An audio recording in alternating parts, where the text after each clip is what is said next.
বাবাজিরা একটু খেয়াল করে শুনুন, কবর এমন একটা জায়গা যে জায়গায় আপনাকে আমাকে যখন শুইয়ে দেওয়া হবে ভাইরা বাবাজিরা, ওই কবরে আমাদের আর কেউ সঙ্গী হবে না। আল্লাহ পাকের রহমত যদি বর্ষণ না হয়, ওই কবরটা হবে জাহান্নামের গর্তকারখানা। ভাইরা বাবাজিরা, কবরে যখন শুইয়ে দেওয়া হবে ভাইরা বাবাজিরা, ভাইও তার সাথে শুবে না, বাপও তার সাথে শুবে না, মাও তার সাথে শুবে না। কবর একাকী ঘর, ওই ঘরে শুইয়ে দিয়ে যখন বেরিয়ে আসবেন, ওই সময় আমার আল্লাহ পাকের রহমত যদি নাজিল না হয়, আল্লাহ পাকের রহম যদি না করেন, তাহলে ওই কবরটা হবে জাহান্নামের গর্তকারখানা। ও মুসলমানেরা একটু খেয়াল করে শুনুন, আল্লাহ পাক পাঠিয়ে দিবেন মালায়েকা ফেরেশতাদেরকে, ও আমার মালায়েকা ফেরেশতারা চলে যাও চলে যাও চলে যাও। কবরে মুনকির নাকির নামের দুইজন ফেরেশতা এসে জিজ্ঞাসা করতে রাখবেন, মান রব্বুকা ওয়া মান নাবিয়ুকা ওয়া মা দীনুকা। তিনটি প্রশ্ন করবেন ভাইরা বাবাজিরা।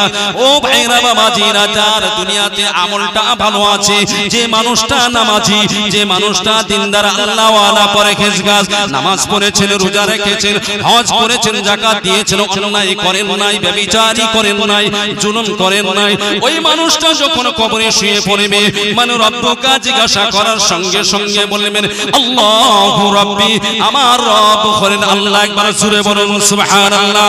ও মুসলমানেরা, দ্বিতীয় প্রশ্ন যখন করা হবে, আমার আপনার রাসূল, ওই সময় রাসূলকে দেখানো হবে ভাইরা বাবাজিরা।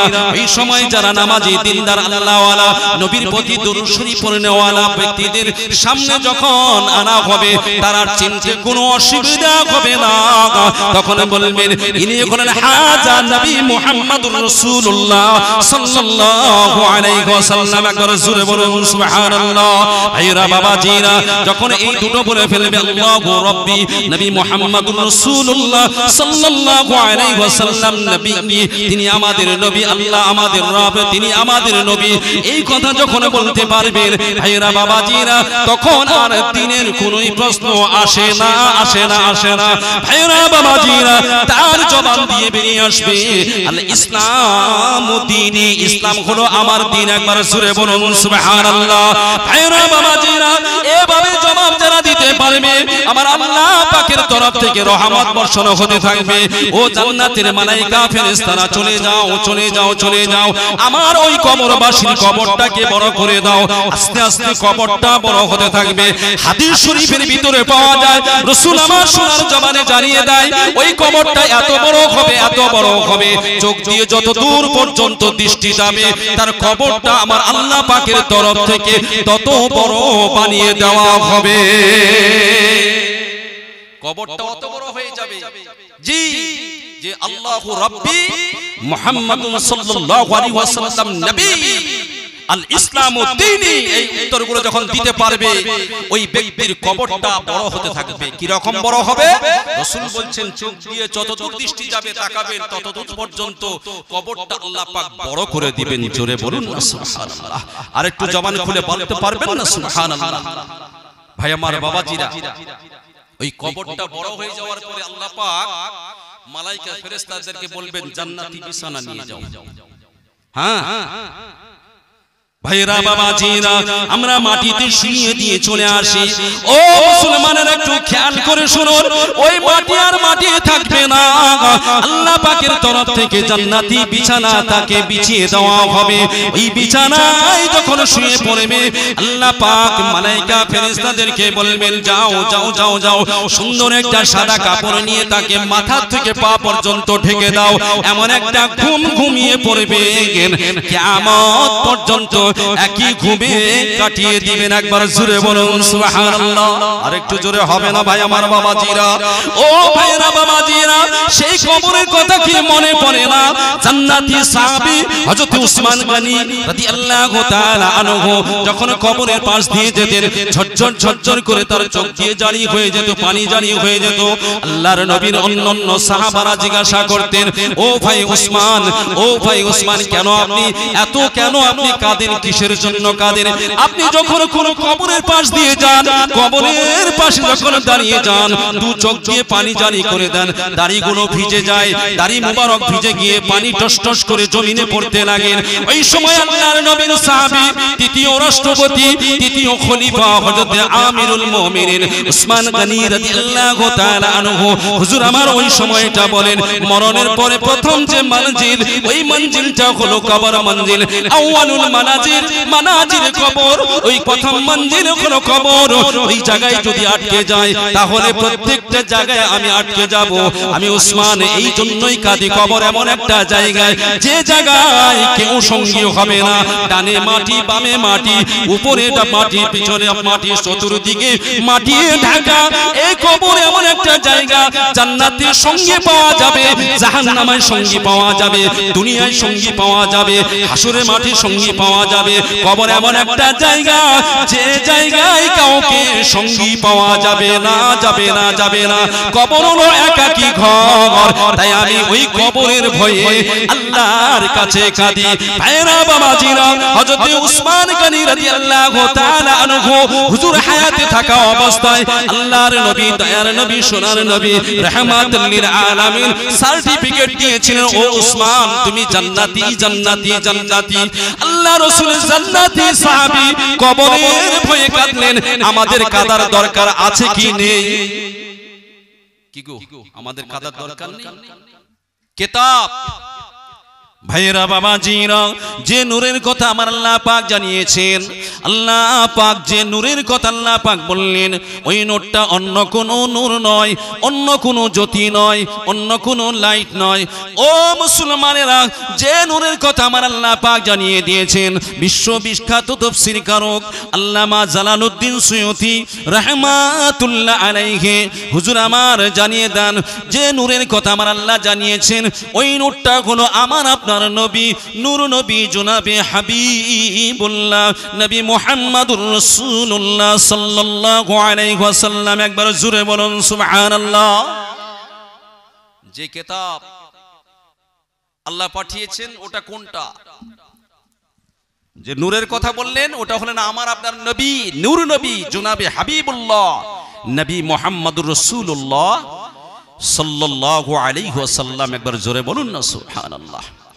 আর যে কিতাবটার কথা আমার আল্লাহ পাক জানিয়ে দিয়েছেন, ভাইরা বাবাজিরা, ওই কিতাবটা অন্য কোনো কিতাব নয়, ওল্ড টেস্টামেন্ট নয়, নিউ টেস্টামেন্ট নয়, মহাভারত নয়, পুরাণ নয়, গীতা নয়, বাইবেল নয়। আমার আল্লাহ পাকের তরফ থেকে যে কিতাবটা পাঠানো হয়েছে, ওই কিতাবটার নাম হলো আল কুরআনু কালামুল্লাহ। জোরে হবে না সুবহানাল্লাহ। ওই কিতাবটা অন্য কোনো কিতাব নয়, যে কিতাবটার নাম আল কুরআনু কালামুল্লাহ। ওই কোরআন শরীফ এটা আল্লাহর কিতাব, আল্লাহর কথা। এই কথা আল্লাহর যদি আমরা তেলাওয়াত করি, আমাদের সওয়াব আল্লাহ লিখবেন কি লিখবেন না? কথা বলেন। ওই কোরআন শরীফ যদি তেলাওয়াত করি, পড়াশোনা করি, প্রতিটা শব্দে, প্রতিটা আপনার অক্ষরে, লেটারে আল্লাহ সওয়াব দিবেন কি দিবেন না গো? একটু বলেন। মুসলমান একটু খেয়াল করে শুনুন, রাসূল আমার সোনার জবানে জানিয়ে দেন, বিশ্বের বুকে যত কিতাব আছে পড়া হলে সেই কিতাবের সওয়াব লেখা হয় না। ও মুসলমানের একটু খেয়াল করে শুনুন, আমার আপনার নবী, দয়ার নবী, রাহমাতুল লিল আলামিন হুজুর আমার সোনার জবানে জানিয়ে দেয়, ক্বালান নবী সাল্লাল্লাহু আলাইহি ওয়াসাল্লাম, মান ক্বারাআল কুরআনা হারাফান ফালাহু আশরুহু হাসানা। একবার জোরে বলুন সুবহানাল্লাহ। ভাইরা বাবাজিরা, আমার আপনার নবী, দয়ার নবী, সোনার নবী, রাহমাতুল লিল আলামিন হুজুর আমার জানিয়ে দেন, আল্লাহ পাকের কালামুল্লাহ শরীফ, এই কোরআন শরীফ যদি কেউ তেলাওয়াত করে, আমার আল্লাহ পাক প্রতিটা অক্ষরের পরিবর্তে আমার আল্লাহ 10টি করে সওয়াব লিখে দেন। আল্লাহ একজন আছে, এটা বিশ্বাস করার কথা।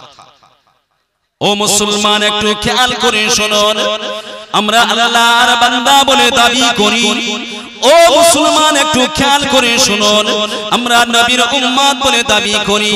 আল্লাহ পাকের কালামুল্লাহ শরীফ, এই কোরআন শরীফের ভিতরে আল্লাহ পাক জানিয়ে দিলেন তা'মুরুনা বিল মারুফ, সৎ কাজের আদেশ দাও। ভাইরা বাবাজিরা, আমরা যারা বেনামাজি হয়ে আছি, আমি আজকে আপনাদেরকে সৎ কাজের আদেশ দেই, নামাজি হয়ে যান। আল্লাহ আল্লাহ আল্লাহ একজন আছে বলে আল্লাহকে মানুন।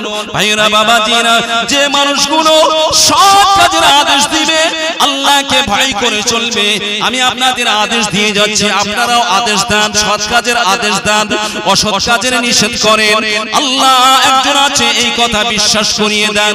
কাল কিয়ামতের দিনে হাসরের মাঠে বিচারের প্রান্তরে আমার আল্লাহ পাক আল্লাহর ওলিদের কাতারে আমাদের তুলে নেবেন। জোরে বলা যাবে না? ওলিদের কাতারে উত্তম দল, শ্রেষ্ঠ দলের সাথে। এটা আল্লাহর ওয়াদা, এ ফরজামিনের ওয়াদা নয়।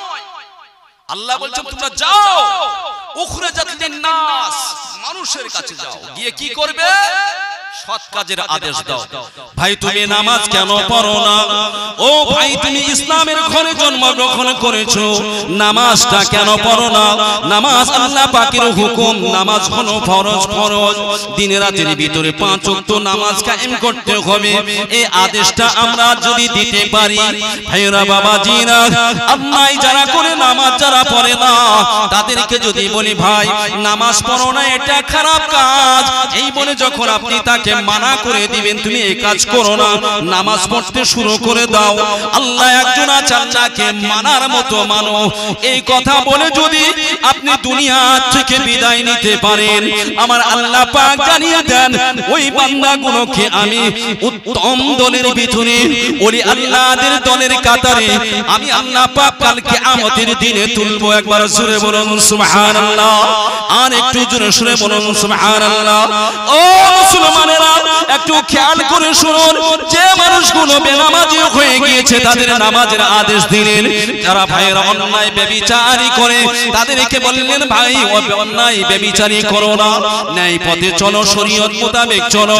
যারা ভাইয়েরা বাবাজিরা লাল পানি খায়, ভাইয়েরা বাবাজিরা মদ পান করে, তাদেরকে বললেন ও ভাই তুমি মদ পান করো না, করো না, করো না, কারণ আল্লাহ পাক মদকে হারাম করেছেন, এই মদের ধারে কাছে তুমি যেও না। ভাইরা বাবাজিরা, এই সমস্ত অসৎ কাজগুলো নিষেধ করবেন, আর সৎ কাজ করার কথা যখন বলবেন, আমার আল্লাহ পাক কাল কিয়ামতের দিনে আল্লাহর ওলিদের সঙ্গী করে তুলবেন। একবার সুরে বলুন সুবহানাল্লাহ, আর একটু জবান খুলে বলুন সুবহানাল্লাহ। মুসলমান ভাইরা বাবাজিরা, একটু খেয়াল করে শুনুন, আমার আল্লাহ পাক এই যে রজব মাসটা যে দেখতে পাচ্ছি, এই মাসেতে আমার আপনার নবী, দয়ার নবী রাহমাতুল লিল আলামিনকে সশরীরে আল্লাহ পাকের আরশে আজিমে ডেকে নিয়েছিলেন।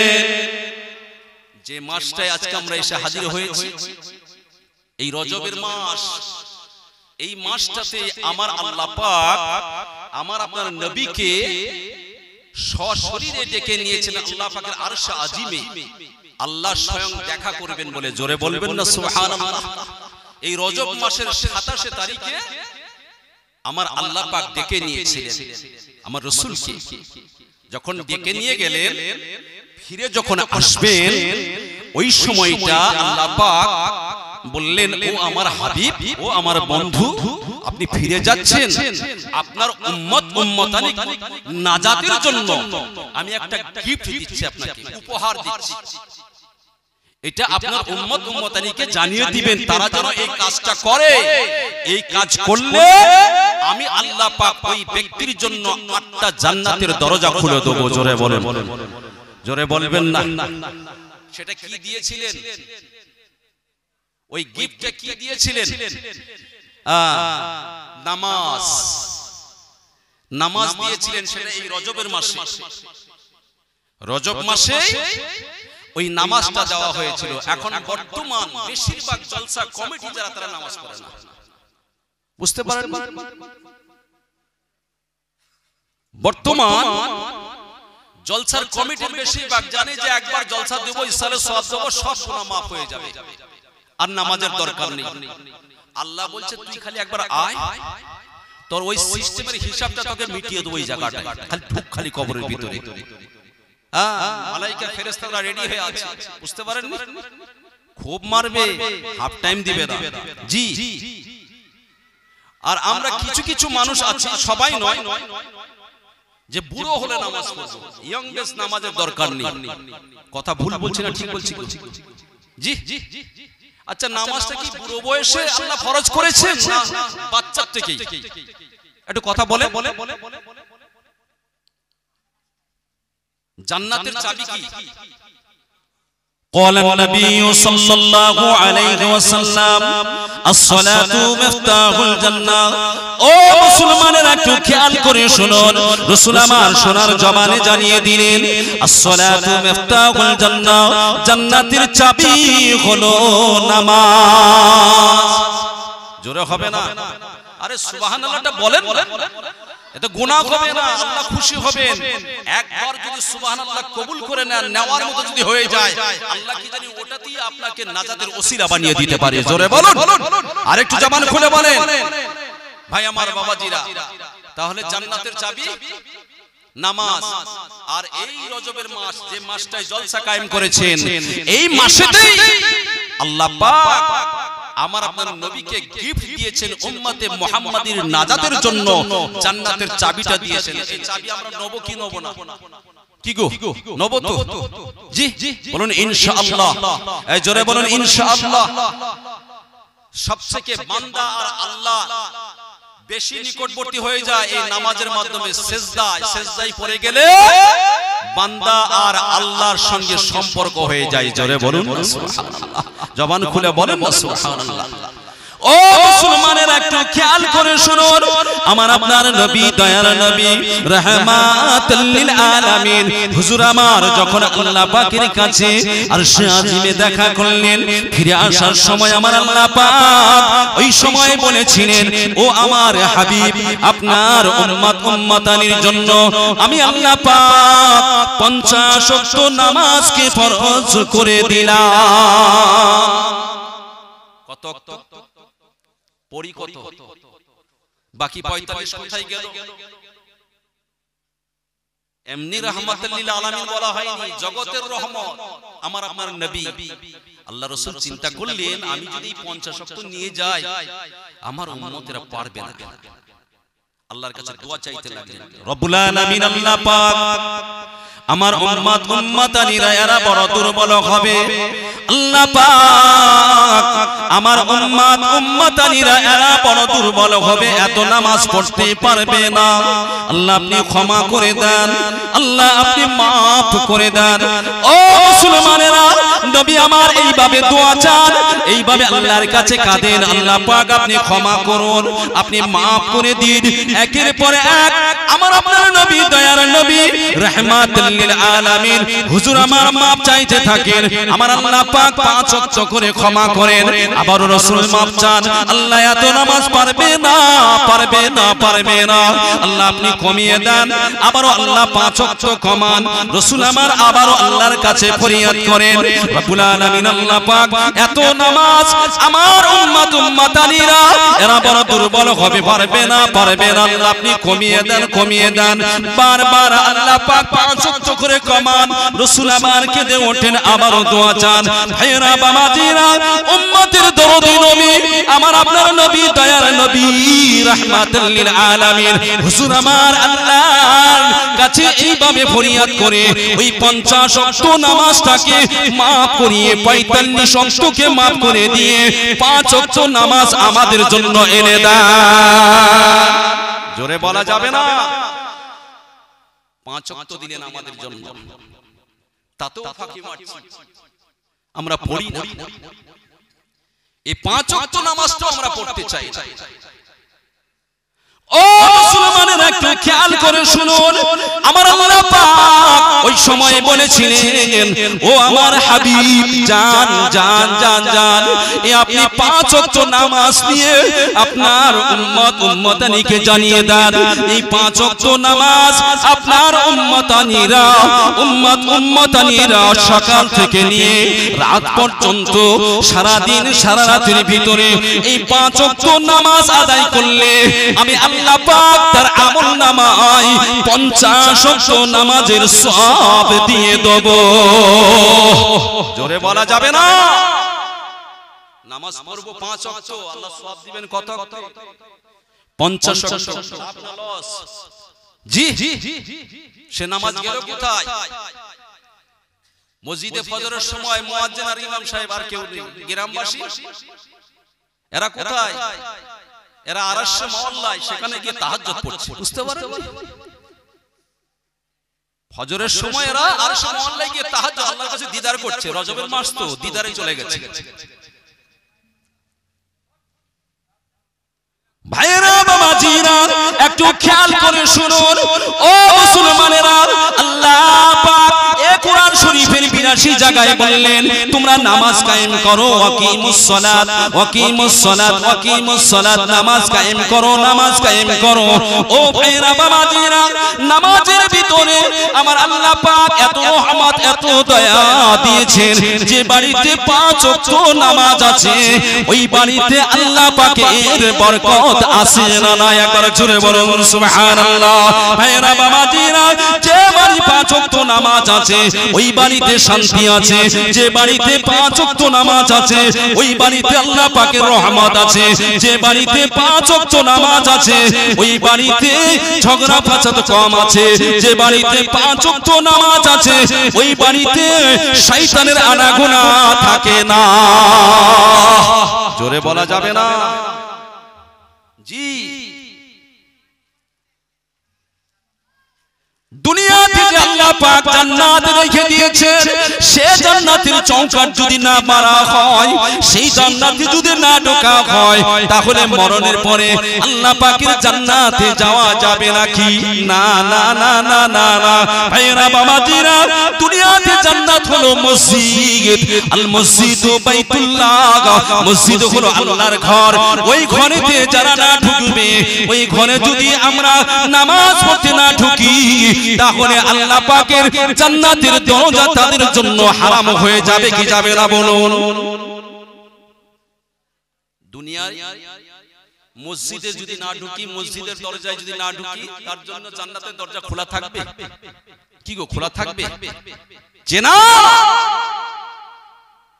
রাসূল আমার সোনার জবানে জানিয়ে দিলেন, ক্বালান নবিয়্যু সাল্লাল্লাহু আলাইহি ওয়াসাল্লাম, আস-সালাতু ইমাদুদ্দিন, মান আকামাহা ফাকাদ আকামাদ্দিন ওয়া মান তারাকাহা ফাকাদ হাদামাদ্দিন। ও মুসলমানেরা, একটু খেয়াল করে শুনুন, নবী আমার সোনার জবানে জানান, আস-সালাতু ইমাদুদ্দিন, নামাজ হলো ধর্মের স্তম্ভ, মান আকামাহা ফাকাদ আকামাদ্দিন, যে নামাজটা কায়েম করলো, নামাজ প্রতিষ্ঠিত করলো, সেই ইসলাম ধর্মটাকে জিন্দা করে দিল। একবার জোরে বলুন সুবহানাল্লাহ, আর একটু জোরে জোরে বলুন সুবহানাল্লাহ। আমার আপনার নবী আরো জানান, ওমান তারাকাহা ফাকাদ হাদামাদ্দিন, যে নামাজ পড়লো না, নামাজ পড়লো না, রাসূল আমার জানান ওই ব্যক্তিগুলো ইসলাম ধর্মটাকে ধ্বংস করে দিল। বলুন নাউযুবিল্লাহ। যে নামাজ কায়েম করলো, রাসূল বলছেন আস-সালাতু ইমাদুদ্দিন, নামাজ হলো ধর্মের স্তম্ভ, ধর্মের খুঁটি। মান আকামাহা ফাকাদ আকামাদ্দিন, যে নামাজ প্রতিষ্ঠিত করলো, সেই ইসলাম ধর্মটাকে জিন্দা করে দিল। জোরে বলুন না সুবহানাল্লাহ। ওয়া মান তারাকাহা, যে নামাজ ছেড়ে দেয়, রাসূল বলছেন ফাকাদ হাদামাদ্দিন, যে ইসলামটাকে ধ্বংস করে দিল। কি গো, আমরা বেনামাজি হয়ে ইসলামকে ধ্বংস করব? করব? আল্লাহ যেন আমাদের সকলকেই নামাজি করে ইসলাম ধর্মটাকে জিন্দা করার তৌফিক দান করেন। বলুন আল্লাহুম্মা আমিন। একটু জোরে সোরে বলুন আল্লাহুম্মা আমিন। নামাজি হয়ে যায়।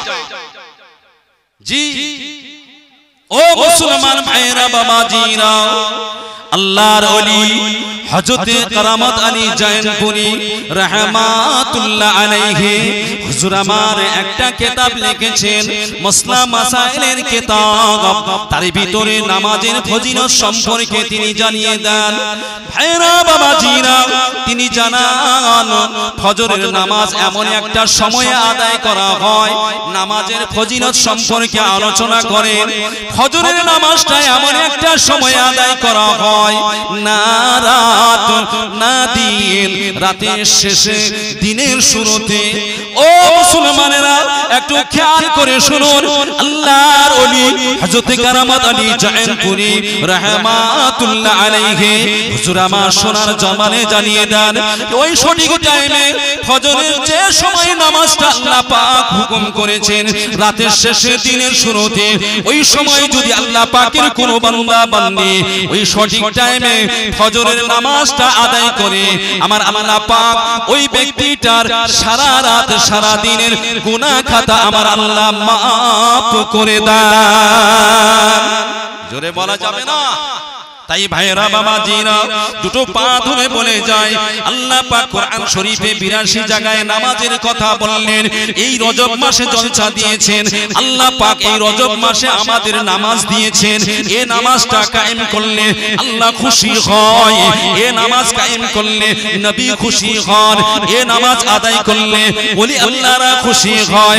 এই নামাজ আদায় করে নামাজি হিসাবে যদি দুনিয়া থেকে বিদায় নেওয়া যায়, আমার আল্লাহ পাক ওই বান্দা বান্দিকে দয়ার জান্নাত নসিব করে দিবেন।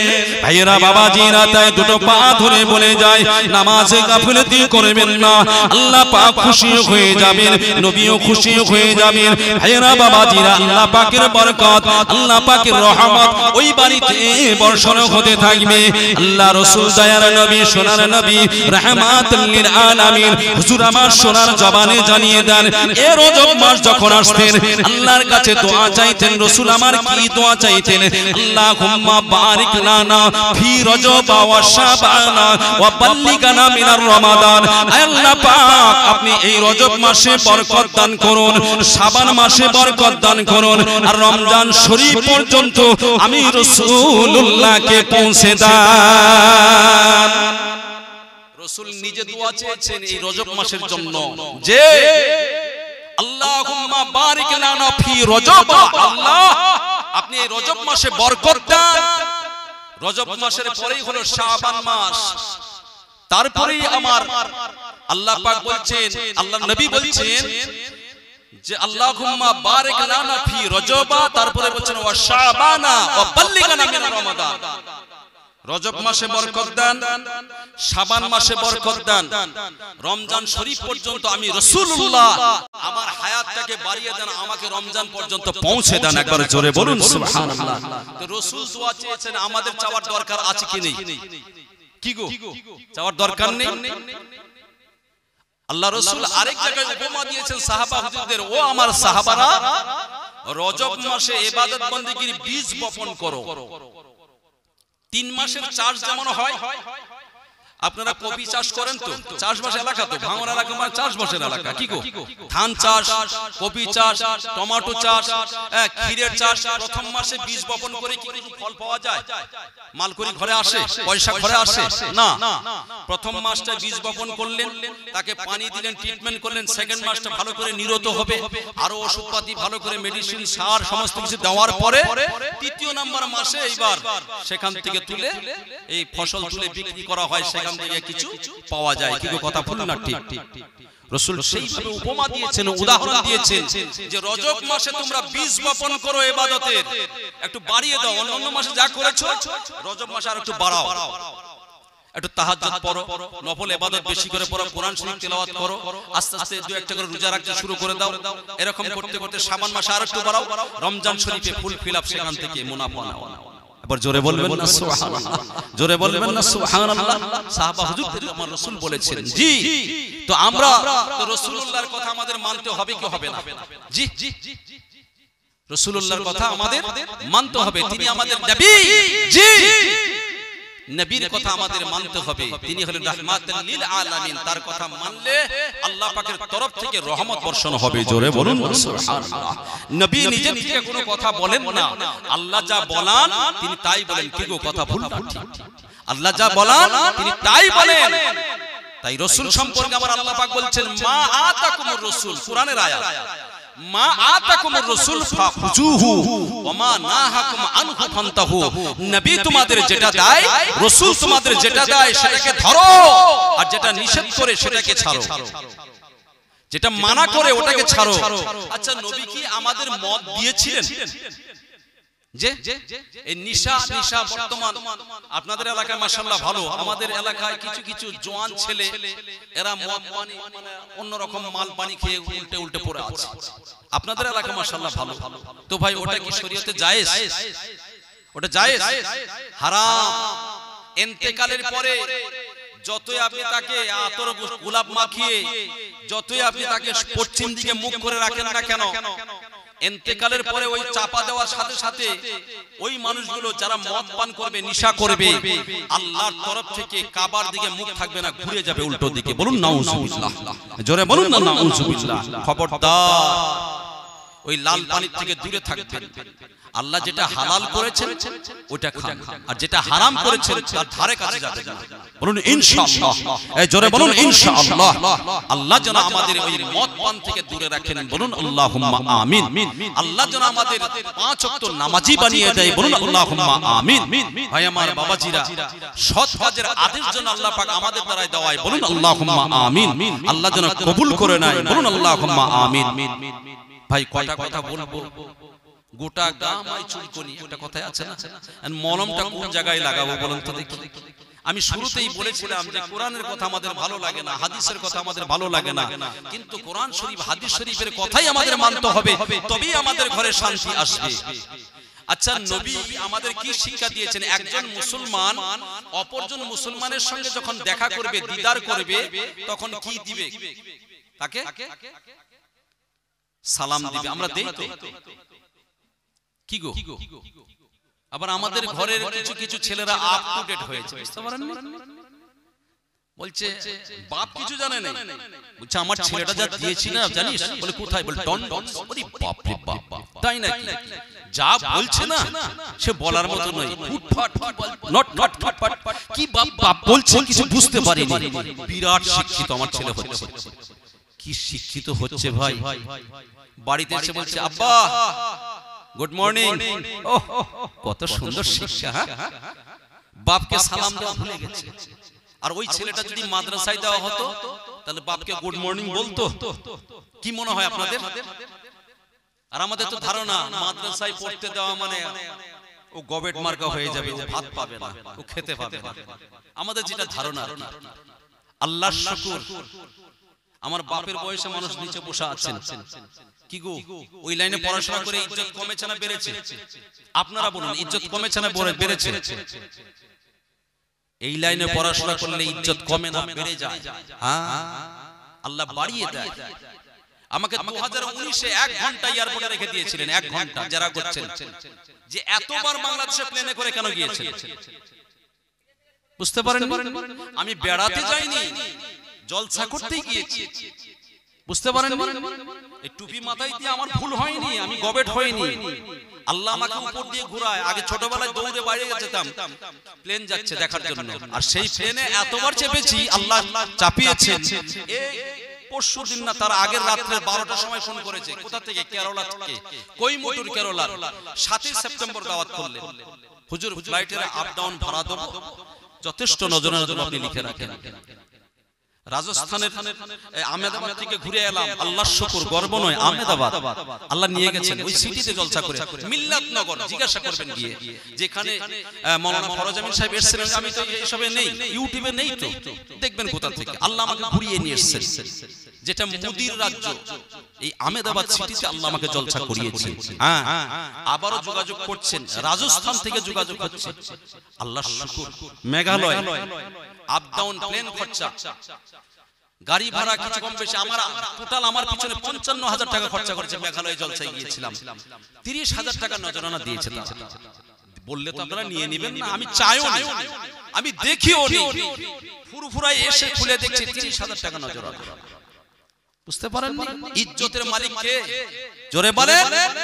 এই টুপি পরলে ইজ্জত কমে না সাহেব, এই জুব্বা পরলে ইজ্জত কমবে না, সালাম দিলে ইজ্জত কমে না, আল্লাহর তরফ থেকে ইজ্জত বাড়িয়ে দেয়। একবার জোরে বলুন না সুবহানাল্লাহ, আরেকটু জোরে বলুন না সুবহানাল্লাহ। ভাই আমার বাবাজিরা, 2019 এ আমাকে 1 ঘন্টা রেখে দিয়েছিলেন। কেন এত প্লেনে গিয়েছিলেন? আমার সমস্ত ফোন নাম্বার আপনার এয়ারপোর্টে রাখা আছে, যে কোনো মুহূর্তে আপনাকে ডাকতে পারি, আসতে হবে। আপনি বাংলাদেশের নাগরিক না আসামের নাগরিক, ভারতের, ইন্ডিয়ার নাগরিক, কোন রাষ্ট্রের? সত্য কথা বলে। মানে আমার ডকুমেন্টস কি আছে? বলে ডকুমেন্টস ছাড়েন, ওসব জানি না। বুঝতে পেরেছেন? আমাকে ওইভাবে যারা হচ্ছে, ভারতের রাষ্ট্রপতির নাম কি আমাকে প্রশ্ন করছে, আসামের মুখ্যমন্ত্রীর নাম কি আমাকে প্রশ্ন করছে, একটা পর একটা প্রশ্ন হচ্ছে আমাকে যারা করছেন। আমি বলেছিলাম তখন যে আসাম, আমার আসাম রাজ্যে জন্ম, আপনি আমাকে বাংলায় প্রশ্ন করছেন, আমি বাংলায় উত্তর দেব না। যেহেতু আমাকে সন্দেহ করছেন, আমার আসামে জন্ম, আমার জন্মভূমি আসাম, আমি অসমীয়া ভাষায় আপনার সঙ্গে কথা বলবো। আমি বাংলাও বলবো না, হিন্দিও বলবো না, আমি উর্দুও বলবো না, আমি অসমীয়া ভাষায় বলবো। ওটা আমি বুঝি না, তাহলে আমি কি করব? নিয়ে আসেন অসমীয়া ভাষার কেউ কাউকে নিয়ে আসেন, আমি বাংলায় কথা বলবো না আপনার সঙ্গে। আপনার সন্দেহ হচ্ছে আমার আসামে জন্ম কি না, আমি অসমীয়া ভাষায় কথা বলবো। মই অসমীয়া মানুহ, কেতিয়াবা কেতিয়াবা অসমীয়া ভাষা কলে বাংলার মানুহ নুবুজে, সেই কারণে মই অসমীয়া ভাষা নকওঁ। বুঝতে পারলেন? কিছু বুঝতে পারলেন? ওটা আমার ভাষা, খুব কষ্ট করে শিখেছি। ফুরফুরা শরীফে যখন প্রথম এসেছি 2004 সালের ডিসেম্বর মাসে, আমি যখন ভাষা বলি বুঝতে পারি না, সবাই হাসে, আমাকে নিয়ে সব হাসতো।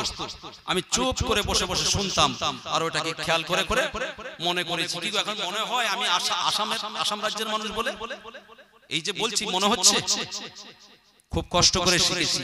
এদেহরে গালি আনদেহরে বুলি, এক দেশের গালি অন্য দেশের বুলি, এক দেশের গালি অন্য দেশের বুলি। আপনারা আন্ডা, আন্ডা কাকে বলেন? ডিম, আন্ডা, এটা অসমীয়া ভাষায় কি বলে? আসামে যায় বলবেন তো যে ডিম দান দিবে, কোনি, কোনি, কোনি। আন্ডাকে কি বলে? কোনি। বুঝার ক্ষমতা নাই। বাপকে কি বলে? আপনারা বলেন বাবা বা আব্বা। কি গো, এই তো দুটো ভাষা হয়তো, বাবা বা আব্বা। অসমীয়া ভাষায় দেউতা। বুঝার ক্ষমতা আছে? কি গো বাবা কি খেলে? আর বলেন না, একটা আন্ডা 14 জন মানুষ, কি আর খাবো? হদ্দ খাওয়া খাওয়া হলো। এটা অসমীয়া ভাষায় কেমন হবে? হাওয়া দেউতা কি খালিনো এ নকবি হে এ খালু আর এটা কোনি 14 জন মানুষ হদ্দ খাওয়া খালু না হয়। দেখেছেন স্পিডে যদি বলি বুঝার ক্ষমতা নেই। আপনাদের পশ্চিম বাংলার সবথেকে প্রধান শহরের নাম কি? বড় শহরের নাম কি? কলকাতা। আমাদের আসামের সবথেকে বড় শহরের নাম গৌহাটি। গৌহাটি ব্রহ্মপুত্র নদীর উপরে, নদীর একটা পাড়ে। হ্যাঁ, গৌহাটিটা ব্রহ্মপুত্র নদীর পাড়ে। ওখানে যখন আপনার অসমীয়া ভাষায় যখন বাসের কন্ট্রাক্টররা এখানে যেন কলকাতা কলকাতা বলে ডাকছে, শিয়ালদা শিয়ালদা হাওড়া বলে ডাকছেন, তখন ওরা গুয়াহাটিকে এত স্পিডে চলিত ভাষায় বলছেন গোয়টি গোয়টি গোয়টি গোয়টি গোয়টি গোয়টি গোয়টি, মানে ক্ষমতা নাই বুঝার। তাদের সঙ্গে যদি কথা বলতে জানি এত চলিত ভাষা এত স্পিডে বলবে, ক্ষমতাই নেই বুঝার। কি গো বাবা কি খেলে? ওটা আস্তে আস্তে বললে হাওয়া দেউতা কি খালিনো, এটা এত স্পিডে বলে হাওয়া দেউতা কি খালিনো এ নকবি হে, এটা কোনি 14 জন মানুষ বড় খাওয়া খালু না। বুঝার ক্ষমতা আছে? মাথায় কাজ করবে? এই যে ভাই আসছেন, যিনি আমার বড় ওয়াজ শেষ করেন, হাফেজ সাইফুল্লাহ ভাই, তিনি ওই এলাকাতেই একজন বিখ্যাত আলেম আছেন, প্রবীণ আলেম, এখন বয়স হয়ে গেছে, মাওলানা জামাত আলী সাহেব, নাম শুনেছেন? আপনাদের এলাকা হয়তো অনেক এলাকায় এসেছেন। আসামের একটা রাজ্যে এই নভেম্বর মাসে তিনি গিয়েছিলেন। ছোট হুজুর কেবলার বড় সাহেবজাদা পীর কালিমুল্লাহ সিদ্দিকী রাহমাতুল্লাহ আলাইহি হুজুরের মেজো সাহেবজাদা সাইফুল্লাহ সিদ্দিকী ভাইজান, তিনিও গিয়েছিলেন, আর আমিও ছিলাম। একটা অসমীয়া, প্রপার অসমীয়া জায়গায় তিনারা উর্দুতে ওয়াজ করলেন বাধ্য হয়ে, বাংলা কিচ্ছু বুঝে না। তিনারা দুজনে উর্দুতে ওয়াজ করলেন, আমি পুরোটাই অসমীয়া ভাষায় ওয়াজ করলাম, পুরোটাই অসমীয়া ভাষায়। ওনারা উর্দুতে বলে, বাংলা বুঝে না। এক একটা জায়গা আছে তো এরকম যেন ভাষা বুঝে না, দুজনে ওনারা উর্দুতে করলেন আর আমি করলাম অসমীয়া ভাষায়। তো ভাই আমার বাবাজিরা, এক দেশের গালি অন্য দেশের বুলি, তো ভাষা ওটা শিখুন, কিন্তু ওটা আপনার নিজের ভিতরে আনলে হবে না। আমি মুসলমান, আমার যে ভাষা এটা আমার কাছে, আমারটাই আগে আমি প্রাধান্য দেব। কি গো, কথা ভুল না ঠিক? আমি শিখেছি ইংরেজি, ঠিক আছে শিখে নেন, ভাষা শিখতে মানা নেই, তবে ওই ভাষাটা ঘরে আনবেন না। ওটা যেখানে প্রয়োগ করা দরকার ওখানে করুন, ওটা ঘরে নিয়ে চলে আসবেন না। আচ্ছা শুনেন, আপনার রাসূল যে ভাষা শিখালেন, আপনি যখন আপনার কারোর সঙ্গে দেখা হবে আপনি কি বলবেন? আসসালামু আলাইকুম। এর মানে কি? এই আসসালামু আলাইকুম এর মানে হলো আপনার উপরে শান্তি বর্ষণ হোক। একবার জোরে বলবেন না সুবহানাল্লাহ। ওয়া রাহমাতুল্লাহি ওয়া বারাকাতুহু, আপনার উপর আল্লাহ পাকের রহমত হোক এবং বরকত নাজিল হোক। একবার জোরে বলবেন না? আচ্ছা, এর থেকে বড়, এর থেকে ভালো সেন্টেন্স, এর থেকে ভালো বাক্য, এর থেকে ভালো কলিমা আছে?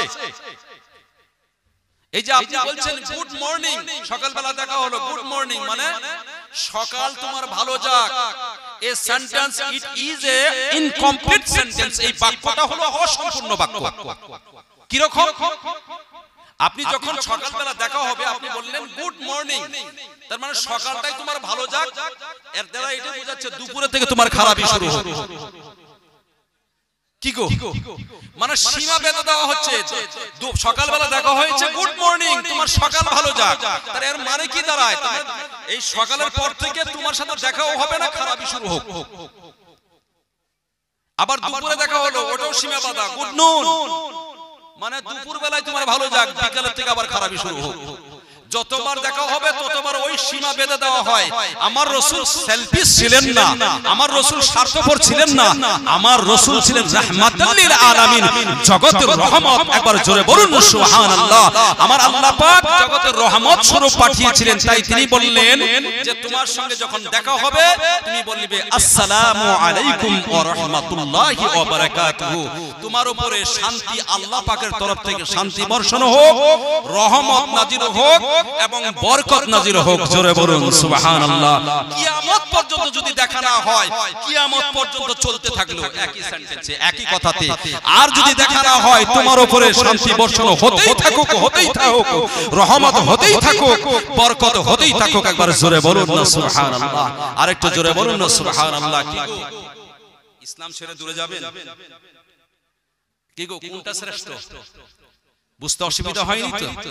জি, এটা হলো ইনকমপ্লিট নয়, এটা it is a complete sentence. এটা হলো সম্পূর্ণ বাক্য যেটা আমার আপনার রাসূল দিয়েছেন, যাকে আল্লাহ পাক রাহমাতাল লিল আলামিন বলেছেন। একবার জোরে বলুন সুবহানাল্লাহ। এটা জবান খুলে বলা যাবে না সুবহানাল্লাহ। দরুদ শরীফ আল্লাহুম্মা।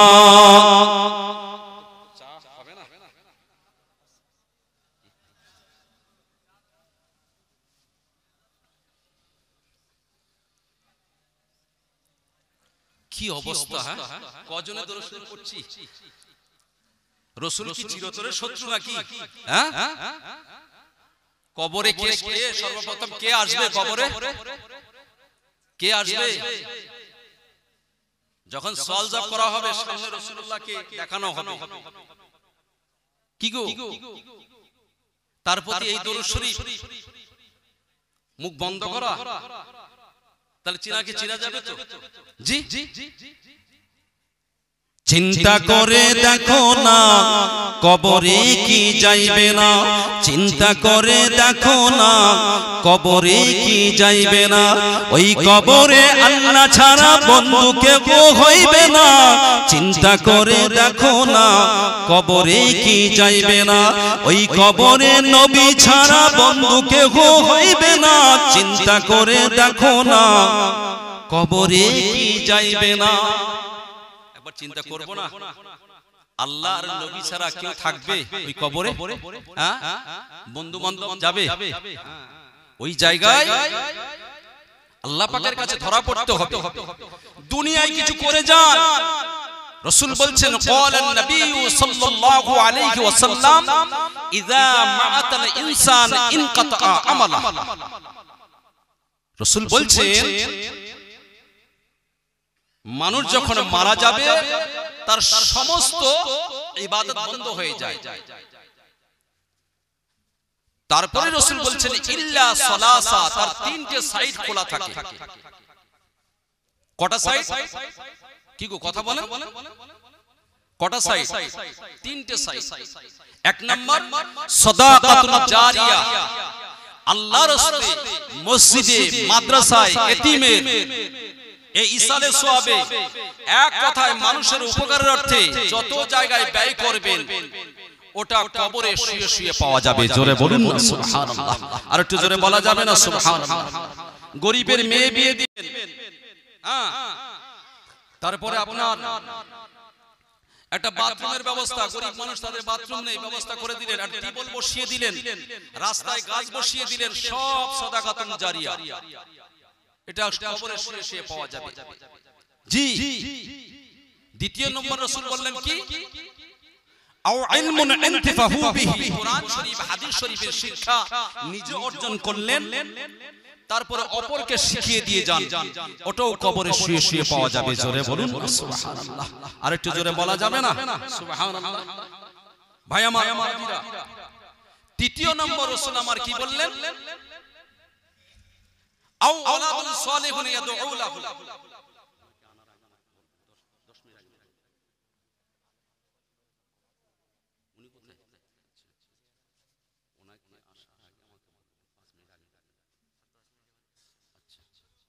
জি ভাই আমার বাবাজিরা, রাসূল কি বললেন? রাসূল বললেন যে তৃতীয় নম্বর যেটা বললেন আও ওয়ালাদুন সালিহ আও ওয়ালাদিন সালিহিন ইয়াদউ লাহু, নেক সন্তান যদি পৃথিবীতে রেখে যাওয়া যায়, ওই নেক সন্তান যখন দুটো হাত তুলবে, এই হাত যখন তুলবেন, এই হাত তোলাটাকে আমার আল্লাহ কবুল করে ওটা কবরে শুয়ে শুয়ে পাবে। জোরে বলুন সুবহানাল্লাহ। ওই সন্তানকে যে জায়গায় দিয়েছি, ওরে বাপ রে বাপ, সে কলিমা শরীফ জানে না, সে কোরআন শরীফ পড়তে জানে না, সে নামাজ পড়তে জানে না, ওই তো ইংলিশ মিডিয়াম। আরে বাপ রে, আমার ছেলেকে যা শিক্ষা দিচ্ছি না, A for apple, B for ball, C for কি গো, সি ফর বিড়াল, আর ডি ফর কুত্তা। বাহ, কত সুন্দর শিক্ষা। বিড়াল আর কুত্তা দিয়ে শুরু করলাম, আল্লাহ পাকের কালামুল্লাহ শরীফ শিক্ষা দিতে আমাদের মন চাই না? আরে একটা অক্ষর রাসূল বলছেন মান করা আল কুরআন হারাফান, কোরআন শরীফের একটা অক্ষর যদি কেউ তিলাওয়াত করে ফালাহু আশরু হাসানা, তার আমলনামায় আমার আল্লাহ 10টি সওয়াব দেন। জোরে বলুন সুবহানাল্লাহ। কি গো, শিক্ষা কোনটা দেব? এটা না ওটা, এটা না ওটা? জি। আর ওই সব ছেলেগুলো বাড়িতে এসে নাতে রাসূল পড়বে, ও গান গাইছে লাভ লাভ লাভ লাভ, বুঝতে পারেন? ওরে বাপ রে, খালি ভালোবাসা, সে এমন ভালোবাসা, দুদিন পরে বাপ মাকে আউট করে দিয়েছে, গেট আউট ফ্রম হিয়ার, বেরিয়ে যায় এখান থেকে, তোর মতো বাপ মায়ের দরকার নেই। যেমন শিক্ষা, অসমীয়া ভাষাত একটা কথা আছে, যেন কোয়া কুকুর তেন কোয়া টাঙুল। আপনার লোকের বাঙালি ভাষা যেটা বলে যেমন কুকুর তার তেমন মুগুর, বুঝতে পারেন? যেমন শিক্ষা দিয়েছেন তার তেমন জবাব।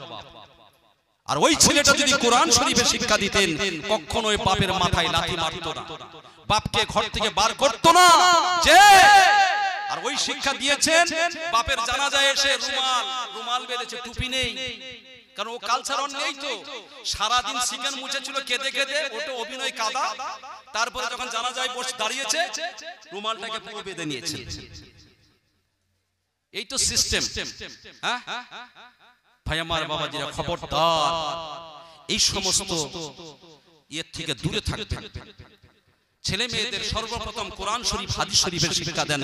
এই নেক সন্তান যখন আপনি চলে যাওয়ার পরে হাতটা তুলে দোয়া চাইবে, রাসূল বলেছেন ওটা বেকার যাবে না, তার বাপ মায়ের কবরে দেওয়া হবে। জোরে বলুন না সুবহানাল্লাহ। আর একটু জোরে বলুন না সুবহানাল্লাহ। ভাই আমার বাবাজিরা, বর্তমানে এত আলেম উলামা, ইউটিউবেতে এত ওয়াজ বেরিয়েছে, মানুষের ঈমান নষ্ট করছে। কি কথা ভুল বলছি না ঠিক বলছি? মুজাদ্দিদুজ জামানের সিলসিলা, এই পথটা হলো সঠিক পথ, এটা জান্নাতি পথ। ভাই আমার বাবাজিরা, আপনারা ধরে রাখবেন, 5 ওয়াক্ত নামাজ কায়েম করবেন, 1 মাস রোজা রাখবেন, হক হালালি পথে চলবেন, শরীয়তকে মেনে চলবেন, ওই গেলা পানি মদ পথ এগুলো খাবেন না। আল্লাহ আমাকে আপনাকে দয়ার জান্নাত নসিব করবেন ইনশাআল্লাহ। জোরে বলুন না ইনশাআল্লাহ। আল্লাহ যেন আমাদের কবুল করে নেয়, বলুন আল্লাহুম্মা আমিন। যদি কোনো মশলা মাসালের দরকার হয় জানার জন্য আপনারা মোবাইলটা বার করেন, আমি ফোন নাম্বার দিয়ে যাচ্ছি। ছোট ভাই মনে করে, ছেলে মনে করে, আওলাদ মনে করে একবার ফোন করবেন যে এটা করা যাবে কি যাবে না। ছেলে মেয়েদের নাম রাখা, ওরে বাপ রে এমন এমন নাম, সে নাম এদিকের না ওদিকের বোঝা মুশকিল, বুঝতে পারেন? এই কালেকশন তুললে বোঝা যায়। এই যে ভাই আসছে কালেকশন তুলবে, কত রকমের নাম, বাচ্চু বলে কোনো নাম হয়? হ্যাঁ, ঝন্টু মন্টু কোনো মুসলমানের নাম? লাট লাটু স্ক্রু বেশি মুসলমানের নাম? হ্যাঁ, নান্টু, ঝন্টু, পিন্টু, রিঙ্কি, এইসব নাম রাখছে। খবরদার, আমার ফোন নাম্বারটা দিয়ে যাচ্ছি, যখন নাম রাখার দরকার হবে ফোন করবেন। কোনো মশলা মাসাল জানার দরকার হয় আপনারা ফোনগুলো বার করেন, নিয়ে নেন। কোনো সময় যদি দরকার হয় কোনো মশলা মাসাল জানার জন্য, গুনাহগারকে যদি দাওয়াতের দরকার হয় আপনারা করবেন, অসুবিধা নাই ইনশাআল্লাহ। আমি বেশিরভাগ ফুরফুরা শরীফে থাকি। এই শনিবারে বাংলাদেশ চলে যাব, 10 দিনের জন্য যাচ্ছি, রবিবারে যাচ্ছি, আবার চলে আসবো ইনশাআল্লাহ। তারপরে এসে আবার আসামে যাওয়ার একটা চিন্তা ভাবনা আছে। যাই হোক, আপনার নাম্বারটা নিয়ে নেন, 97 হ্যালো নাম্বারটা ভালো করে প্রথমে ই করেন, প্রথমে হবে 7797 নয়, প্রথমে 7797533203। আরেকবার বলছি 7797533203। আর যদি আমার ওয়াজে ভুল পান একটু জানাবেন, আমি সংশোধন করে নেব। কারণ মানুষ মাত্র ভুল হতেই পারে, কি গো কথা ভুল না? যদি কোনো জায়গায় যদি ভুল মনে হয় আমাকে ধরিয়ে দিবেন, আমি সংশোধন করে নেব। কারণ আমি মানুষ, ভুল হতেই পারে, অনেক কথা বলা হয়, হয়তো স্লিপ অফ টাং হয়ে যেতেই পারে। তো ভাই আমার বাবাজিরা, আসুন, যে নবীকে সৃষ্টি না করলে কুল কায়নাত সৃষ্টি হতো না, সেই নবীর প্রতি দাঁড়িয়ে একবার সালাম পাঠ করি। আসুন। ইয়া নবী সালামু আলাইকা, ইয়া রাসূল সালামু আলাইকা, ইয়া হাবিব সালামু আলাইকা, সালাওয়াতুল্লাহ আলাইকা, ইয়া নবী সালামু আলাইকা, ইয়া রাসূল সালামু আলাইকা, ইয়া হাবিব সালামু আলাইকা, সালাওয়াতুল্লাহ আলাইকা, তালাআল বাদরু আলাইনা মিন সানিয়াতিল বিদাই, ওয়াজাবা আশ-শুকরু আলাইনা মাদা লিল্লাহি দাই, ইয়া নবী সালামু আলাইকা, ইয়া রাসূল সালামু আলাইকা, ইয়া হাবিব সালামু আলাইকা, সালাওয়াতুল্লাহ আলাইকা, ইয়া নবী সালাম।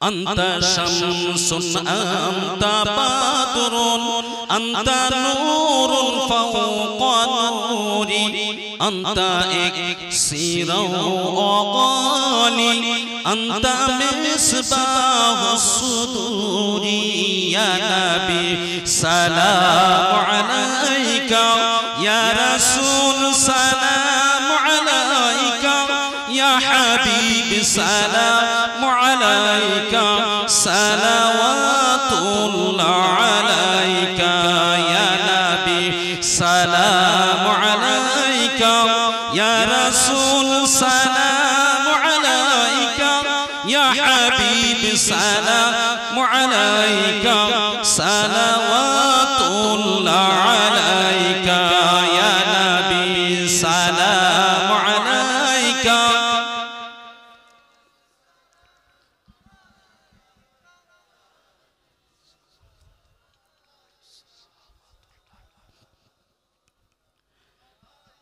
নবীজির আব্বা আব্দুল্লাহ, নবীজির আম্মা আমিনা, নবীজির দুধমা হালিমা, নবীজির রওজা মদিনা।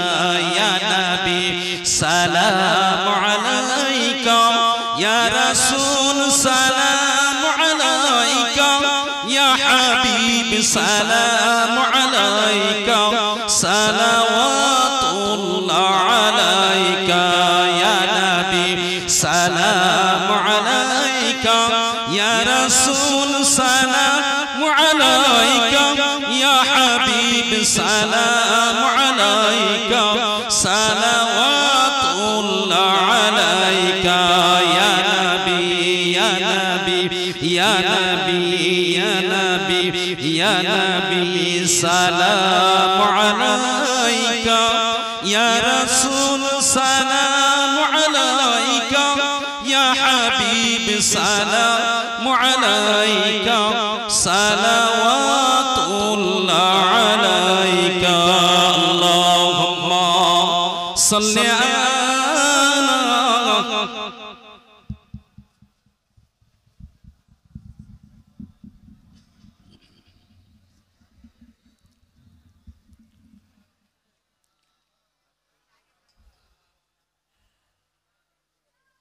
ভাইজান আমার বাবাজিরা, আল্লাহ কারে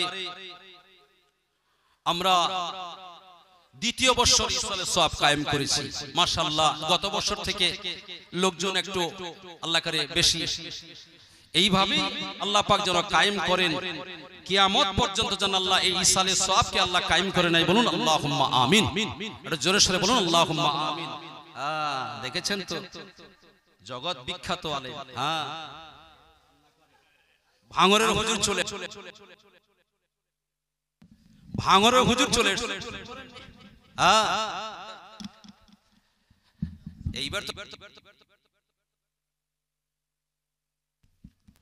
এবার মাঠে খেলা হবে, যে খেলা হয় খেলা হবে আল্লাহ কারে। কিছুদিন আগে অ্যাক্সিডেন্ট হয়েছিলেন, আল্লাহ সেই জায়গাতে তুলে এনেছেন। কেন জানেন? কিছু কিছু কমজোরি ইমানদার যারা আছে তাদেরকে সাইজ করার জন্য সাইফুল্লাহ ভাইকে আল্লাহ হায়াতে তৈয়বা সিহাতে কুল্লিয়া দান করেন, দোয়া চাই, আল্লাহ ওই জন্য রেখে দিয়েছেন। ইনি আবার অ্যাঙ্গেলে বেশি মারে, বুঝতে পারেন, খুব মারা চিনা। আল্লাহ ওনাকে হায়াত কিসমত বাড়িয়ে দেন। বলুন আল্লাহুম্মা আমিন।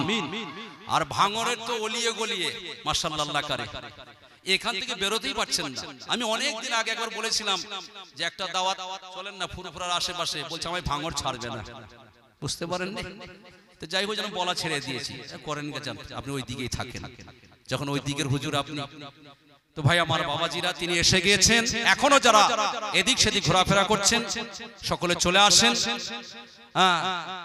তিনি তার মূল্যবান ওয়াজ নসিহত করবেন। আমি গুনাহগার, তিনি আসার আগ মুহূর্ত পর্যন্ত যা কিছু আলোচনা করলাম, ভাষাগত দিক দিয়ে যদি কারোর আঘাত লেগে থাকে আপনাদের সন্তান মনে করে, ছোট ভাই মনে করে আল্লাহর রাস্তায় ক্ষমা করবেন। আমি আর লম্বা চড়া করছি না, এখানেই বলি আমি আমার বক্তব্য ইতি করছি। ওয়া আখিরি দাওয়ানা আনিল হামদুলিল্লাহি রাব্বিল আলামিন। আসসালামু আলাইকুম। মহব্বতের সঙ্গে দরুদ শরীফ আল্লাহুম্মা।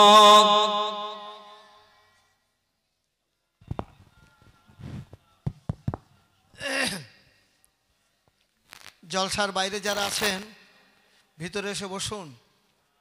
হাফেজ মাওলানা মোহাম্মদ সাইফুল্লাহ সাহেবের নসিহত